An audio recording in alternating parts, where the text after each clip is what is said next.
여러분 저를 따라하시기 바랍니다. 잘 될 것입니다. 잘 될 것입니다. 좋아질 것입니다. 좋아질 것입니다. 우리 앞에, 옆에, 뒤에 분들하고도 그렇게 인사 나눕시다. 잘 될 것입니다. 좋아질 것입니다. 네, 잘 될 것이고 또 좋아질 것입니다. 오늘은 시편 3편 1절에서부터 8절까지 말씀을 통해서 잘 될 것입니다 하는 제목으로 이제 같이 은혜를 나누도록 하겠습니다. 영국이 낳은 세계적 시인 로버트 브라우닝은 한때 작품의 소재를 얻기 위해서 로마 교회에 있는 빈민굴에서 생활한 적이 있었습니다. 빈민굴의 가난한 노동자들이 아침 일찍 도시락을 챙겨들고 직장을 향해서 피곤한 얼굴 어두운 낮으로 새벽길을 걸어가고 있었습니다. 그런데 그 중에 한 소녀는 즐겁게 큰 소리로 노래를 부르면서 정거장을 향하여 걷는 것이었습니다. 그는 처음에는 그 소녀가 정신병자인 것으로 생각을 했습니다. 그러나 며칠 지나는 동안 그렇지 않음을 발견하고 소녀의 노래 내용에 귀를 기울이게 되었습니다. 그의 노래 내용을 확실하게 알게 되었을 때에 브라우닝은 말로 다 할 수 없는 감동을 받고 자기 작품의 소재로 삼았다고 합니다. 그 소녀의 노래 내용은 다음과 같은 것이었습니다.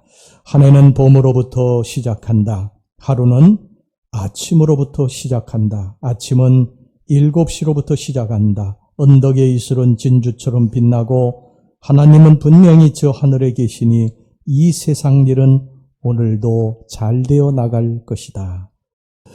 우리는 내일을 소망하며 살아가죠. 오늘은 병들었어도 내일은 나을 것이라고 하는 소망이 있기 때문에 우리가 삽니다. 지금은 우리가 넘어졌지만 내일은 다시 일어나서 걷고 뛸 것에 대한 소망이 있기 때문에 우리는 오늘도 살아갑니다. 오늘은 내가 실패했지만 다시 일어나서 하나님을 찬양할 날이 분명히 올 것이라고 하는 것을 소망 가운데 믿기 때문에 우리는 오늘도 하나님 전에 나와서 이렇게 예배 드리는 줄로 믿습니다. 지금은 힘들고 어렵고 앞길이 막막하지만 하나님이 분명히 도와주셔서 우리들의 인생의 길을 여실 것이고 홍해를 열어주실 것을 믿기 때문에 오늘 하나님 앞에 나와서 우리가 소망을 갖고 이렇게 예배를 드리는 줄로 믿습니다. 여러분, 우리가 믿는 하나님이 소망의 하나님이세요. 하나님은 지금보다도 항상 앞으로의 되어질 일들을 좋게 만들어주시는 하나님이십니다. 여러분, 창세기 1장 2절에 보면 땅이 혼돈하고 공허하며 흑암이 깊음 위에 있었다 이렇게 말씀합니다. 그런데 이 혼돈하고 공허하고 어두운 이 땅에 하나님이 빛이 있으라 하심에 빛이 생기게 됩니다. 창세기 1장 3절 말씀입니다. 하나님이 이르시되 빛이 있으라 하시니 빛이 있었고, 우리들의 삶이 지금 캄캄하고 어둡고 막막하지만 하나님이 우리들의 삶에 빛이 있으라 하시면 우리의 삶에 빛이 임하게 될 것이고 우리는 다시 일어나게 될 줄로 믿습니다. 얼마나 많은 사람들이 지금 소망 없이 살아가고 있는지 모릅니다. 무거운 발걸음으로 하루하루 겨우 그렇게 살아갑니다. 잠깐 동안은 우리가 소망을 갖기도 해요. 좋아질 거야, 잘 될 거야. 그런데 이것이 시간이 거듭될수록, 세월이 흘러갈수록 아무 그러한 요동도 없는 것을 보고서 절망하고 낙심을 합니다.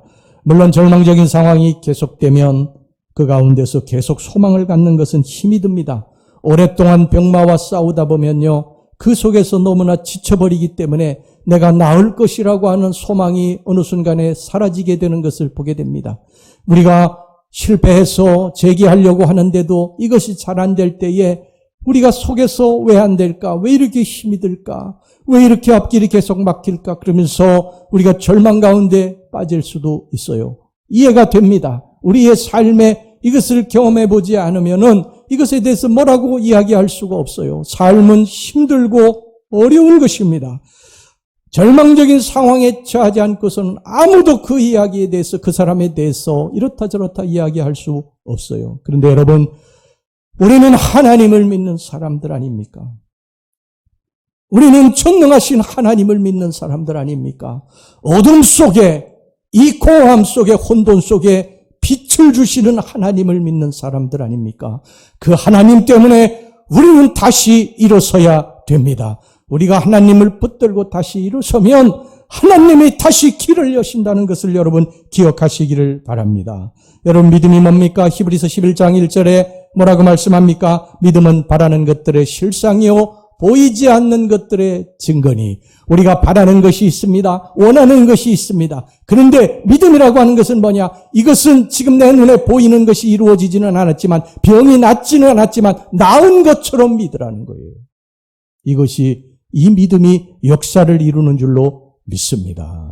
보이지 않는 것들의 증거, 우리들의 눈에 지금 아무것도 안 보이고 캄캄하고 막막해도 하나님이 이루실 것을 우리가 바라보면서 나아가는 거예요. 이 믿음이 세상을 이기게 하는 줄로 믿습니다. 여러분, 믿음의 눈으로 보면 길이 있어요. 우리의 눈으로 보면 길이 없어요. 그냥 막막합니다. 그런데 하나님의 눈으로, 믿음의 눈으로 보면 길이 있어요. 전 비행기를 신혼여행 갈 때 처음 타봤는데, 제 아내와 이제 신혼여행을 가려고 주의를 지키고, 그리고 이제 김포공항을 갔는데 비가 막 부슬부슬 내리는 거예요. 그래서 저는 비행기를 타본 적이 없기 때문에, 야, 이거 비행기가 비가 내리면 뜰 수 있을까? 뭐 캄캄한데, 그런데 비행기는 뜨더라고요. 그래서 비행기가 이제 떠가지고 공중으로 이렇게 쳐솟아 올라가는데, 구름을 뚫고 올라가는데 정말 제가 놀랐습니다. 그 구름을 뚫고 올라간 그곳에는요, 비가 내리지 않았어요. 찬란한 태양이 그 구름 위로 이렇게 비추는 것을 보게 됐습니다. 그때 제가 깨달은 것이 하나 있어요. 제가 삶에 늘 적용하는 것입니다. 힘들고 어려울 때마다, 그래, 이것을 뚫고 올라가면, 이 어두운 구름을 뚫고 올라가면 땅에는 비가 내리지만 반드시 하나님의 축복의 햇살이 비추게 될 것이다. 여러분들의 삶에도 이런 일은 지금도 계속될 줄로 믿으시기를 바랍니다. 지금 땅에는 지금 막막하고 힘들고 비가 옵니다. 폭풍이 몰아칩니다. 그러나 여러분, 그 뚫고 올라가면 하나님의 찬란한 축복의 햇살이 저와 여러분들을 비치게 될 것입니다. 여러분, 인생을 살면서요, 내 뜻대로 되는 일이 얼마나 되겠어요? 그래서 인생은 힘든 거예요. 내 뜻대로 안 되기 때문에 힘든 거예요. 그런데 여러분, 그걸 아십니까? 내 인생은 내 뜻대로 안 되지만 누구의 뜻대로 됩니까? 우리가 믿는 하나님, 나를 사랑하신 하나님의 뜻대로 우리의 인생은 가는 줄 믿으시기를 바랍니다. 지금 우리에게 어려움이 있어도요, 그 어려움이 하나님께로부터 온 것이다, 이렇게 믿으면 견딜 수 있습니다. 하나님의 뜻이 계시겠지, 하나님의 섭리가 계시겠지, 그렇게 믿으면 그 어려움을 견딜 수 있는 것입니다. 그러니까 하나님으로부터 온 것에 대해서 우리가 원망하고 불평하지 말고, 하나님의 뜻이 계실 거야, 하나님이 언젠가 반드시 합력해 선을 이루어 주실 거야, 그러면서 우리가 그렇게 고백해야 됩니다. 하나님, 이 고난이 왜 제게 왔는지, 어려움이 왔는지 저는 알지 못합니다. 그러나 저는 하나님을 믿습니다. 하나님이 지금까지 저를 사랑하신 것을 믿습니다. 하나님이 반드시 나중에 합력해 또 선을 이루어 주실 것을 믿습니다. 하나님 사랑합니다. 하나님 붙들고 다시 일어설 것입니다. 여러분, 그러면서 하나님 믿고 다시 일어서는 저와 여러분들이 되시기를 주의 이름으로 축원합니다. 우리에게 위기는요, 하나님께 기회예요. 그걸 아십니까? 우리가 막다른 골목에 낭떠러지의 벼랑 끝에 서면 거기서부터 이제 하나님의 역사가 시작이 됩니다. 그래서 항상 위기에는 기회가 있는 거예요. 그래서 한자에 여러분, 그 위태할 위에 기회 기자 아닙니까? 위태한 곳에 기회가 있다는 것입니다. 그렇죠. 이스라엘 백성들이 애굽에서 나와가지고 이제 광야길을 접어드는데 홍해를 딱 만나게 됩니다. 위기죠, 위기. 뒤에는 애국 군대가 철병거를 거느리고 쫓아오고 앞에는 홍해가 가로막혀 있는 위기입니다. 그런데 거기에 하나님 길을 내시지 않습니까? 그 홍해에 길을 내셔가지고 이스라엘 백성들을 찬송하며 걷게 하시지 않습니까? 이런 역사가 오늘날도 저와 여러분들에게 일어날 것을 우리는 믿음으로 받아들이는 것입니다. 할렐루야. 믿음으로 받아들이는 거예요. 지금 안 일어납니다. 그래도 우리는 믿음으로 이루어질 것을 또 믿는 것입니다. 할렐루야. 시편 기자는요, 그래서 시편 146편 5절에서 이렇게 말씀합니다. 야곱의 하나님을 자기의 도움으로 삼으며 여호와 자기 하나님에게 자기의 소망을 두는 자는 복이 있도다. 다윗은 누구보다도 하나님을 사랑한 사람 아닙니까? 일평생 하나님 붙들고 하나님 의지하고 하나님 사랑하면서 산 사람이에요. 그런데 어느 날 그의 아들 압살롬이 반란을 일으켰습니다. 아버지를 죽이고 왕이 되겠다고 반란을 일으키고 쳐들어왔어요. 예기치 않았던 전혀 상상도 못했던 일이 벌어졌기 때문에 다윗은요, 그 예루살렘 성을 도망치는데 신발도 신지 못하고 도망치면서 막 통곡을 하고 옵니다. 왜 안 그렇겠습니까? 자식이 아버지를 죽이고 왕이 되겠다고 반란을 일으켰으니 왜 그렇지 않겠어요? 그리고 다윗 주변에 있던 수많은 사람들이 다윗을 떠났어요. 다윗을 사랑하고 어제까지만 해도 입에 혀처럼 굴던 그러한 사람들이요, 힘들고 어려워졌다고 하니까 다 떠나요. 사람의 인심이 그래요. 사람은 힘들고 어려워졌다 그러면 사람들이 떠납니다. 다윗이 이런 상황에 처했어요. 이런 상황에 처했습니다. 다윗이 가장 사랑했던 아이도벨이라고 하는 이 책사, 이 전략가도 다윗을 버리고 압살롬에게로 가버렸어요. 한순간에. 수많은 장수들이, 다윗의 사랑을 입었던 장수들이 다 떠나버렸어요. 이런 상황에서 이 다윗이요, 얼마나 절망적인 상황입니까? 그런데 다윗이 이렇게 고백을 합니다. 오늘 여기 본문의 말씀 1절에서부터 6절까지 말씀 보시기 바랍니다. 여호와여, 나의 대적이 어찌 그리 많은지요. 일어나 나를 치는 자가 많으니이다. 많은 사람이 나를 대적하여 말하기를 그는 하나님께 구원을 받지 못한다 하나이다. 여호와여, 주는 나의 방패시오 나의 영광이시오 나의 머리를 드시는 자신이다.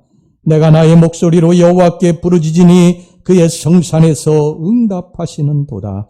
내가 누워 자고 깨었으니 여호와께서 나를 붙드심이로다. 천만인이 나를 애워싸 진친다 하여도 나는 두려워하지 아니하리이다.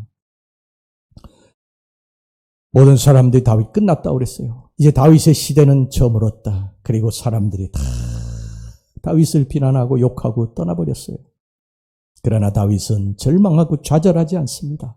끝까지 하나님을 붙듭니다. 사람에 대해서 원망도 하지 않아요. 사람을 의지하고 믿지 않았기 때문인 이유죠. 다윗이 일평생 하나님만 의지하고 산 거지 사람을 의지하고 믿고 산 거 아니에요.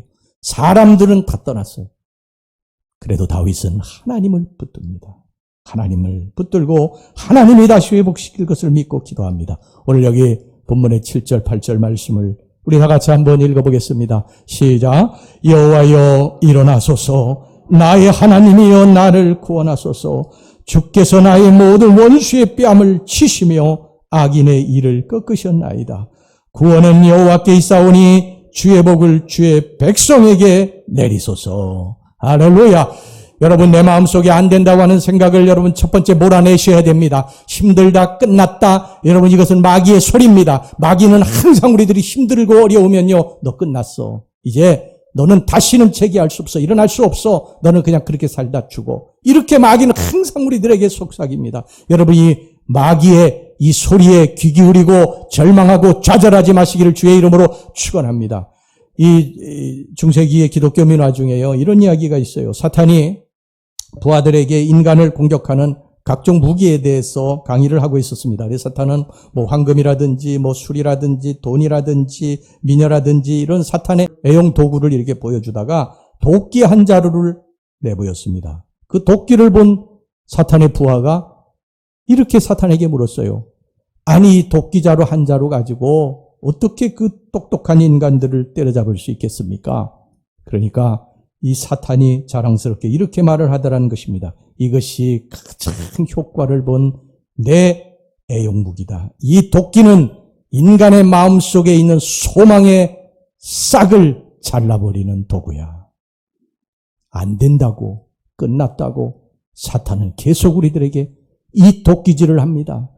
우리가 무엇인가 소망을 가지고 다시 일어서려고 하면 마귀가 도끼질을 해서 끝났다고 그럽니다. 사람들을 통해서 우리들에게 이제 끝났다고 이야기를 합니다. 너는 이제 안 된다고 이야기를 합니다.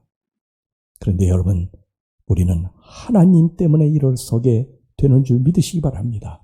하나님 때문에 일어서는 거예요. 사탄 마귀의 귀를 기울이지 말고 하나님 말씀에 귀를 기울여서 우리는 그 자리에서 다시 믿음으로 일어나서 다윗처럼 하나님이여 하나님이여 나를 도와주소서, 그러고서 다시 일어나 승리해야 될 줄로 믿습니다.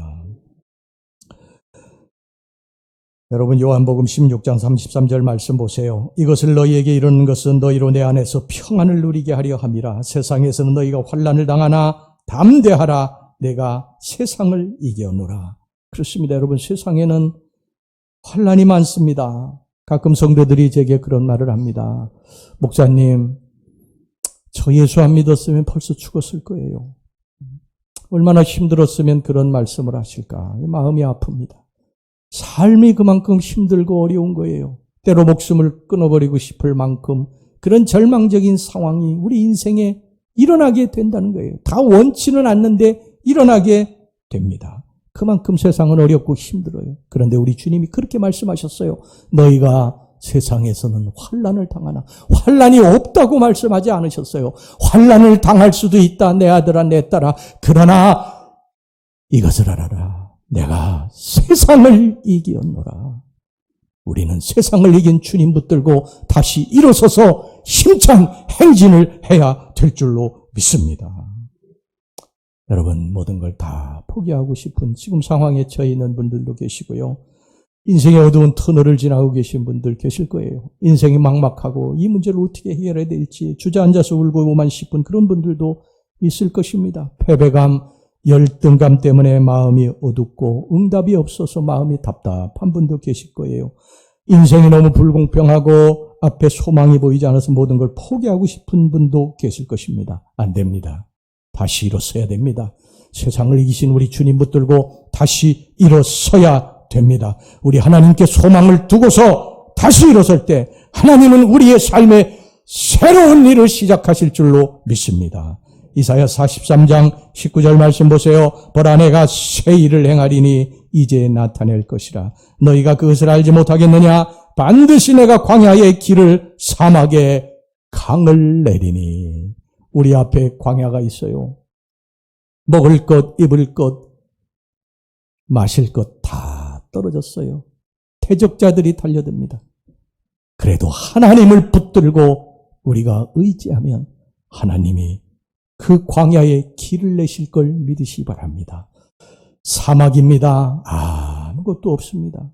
그래도 하나님을 붙들면 하나님이 어디에선가 강을 흘려보내서 소생케 만들어 주실 것입니다. 바울과 실라가 복음을 전하다가 빌립보 감옥에 갇히게 됐습니다. 깊은 감옥에 던져졌어요. 감옥에 던져지기 전에 채찍질을 당해서 피투성이가 됐습니다. 이런 상황이면요, 보통 복음 전하다가 이렇게 됐으면 하나님이 일을 했는데 왜 하나님이 이렇게 어려움을 주십니까 하고 하나님 앞에 원망하고 불평할 법도 한데, 이 바울과 실라는요, 한밤중에 부시시 일어나서 하나님 앞에 원망하고 불평하는 것이라 아니라 오히려 하나님을 찬미하고 하나님 앞에 기도하기 시작을 합니다. 그때 여러분 어떤 역사가 일어납니까? 지진이 나면서 감옥문이 열려지게 됩니다. 손발에 채워져 있던 착고가 풀어지는 역사가 일어나게 됩니다.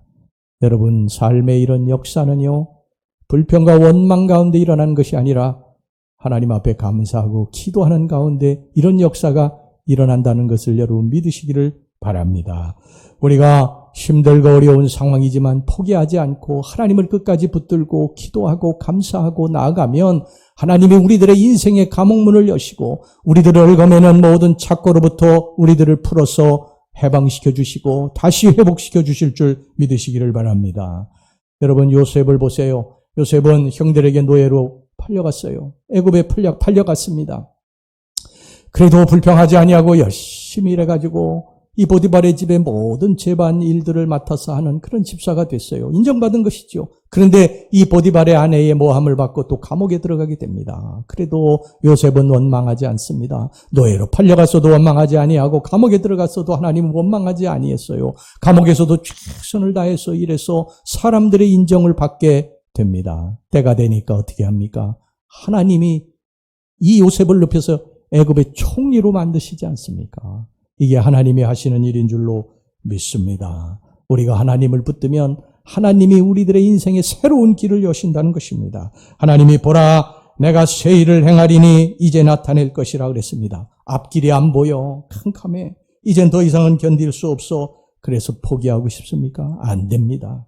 하나님이 계시는 한 절대 포기하면 안 됩니다. 하나님이 안 된다고 하시면, 하나님이 끝났다고 하시면 포기하세요. 그러나 하나님이 된다고 하시면 그 된다고 하시는 하나님 붙들고 다시 일어서시기를 주의 이름으로 축원합니다. 포기해서는 안 됩니다. 포기해서는 안 됩니다. 하나님의 백성들은요, 하나님이 끝났다고 그래야 끝난 거예요. 하나님이 끝났다고 말씀하지 않았는데 내가 끝났다고 하면 안 됩니다. 절대 우리들의 인생에 포기해서는 안 됩니다. 포기하지 않고 하나님 붙들면 하나님이 새 길을 열어주실 줄로 믿습니다.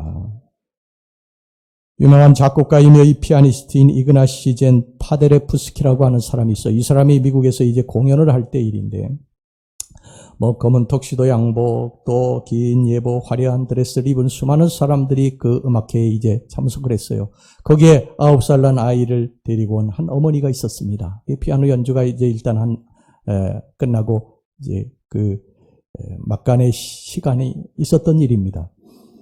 파데레프스키는 이제 무대 뒤로 들어가고, 그 막간의 시간에 사람들이 서로 웅성거리면서 대화를 하는 그 와중에 그 9살 난 어머니도 옆에 있는 사람과 대화를 했어요. 근데 이 9살 난 아이가 좀 지루했던 것 같습니다. 그래서 어머니를 떠나가지고 무대 위로 올라가게 된 거예요. 무대 위로 올라가가지고 그가 피아노를 이렇게 그동안에 배웠던 이 젓가락 행진곡을 땡땡땡땡땡 이렇게 친 것입니다.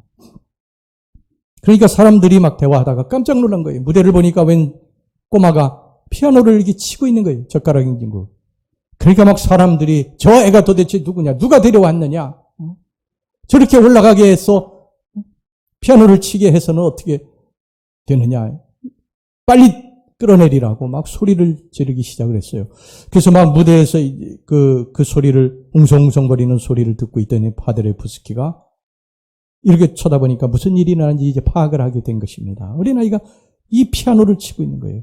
그래서 이 파데레프스키가 무대 위로 나가게 됩니다. 그리고 그 아이의 뒤에서 이 아이가 치는 젓가락 행진곡을 빛나게 하기 위해서 반주를 넣어주는 거예요. 피아노를 옆에서 쳐주는 것입니다. 그리고 이 아이에게 이 파데레프스키가 귀에다 대고 이런 이야기를 합니다.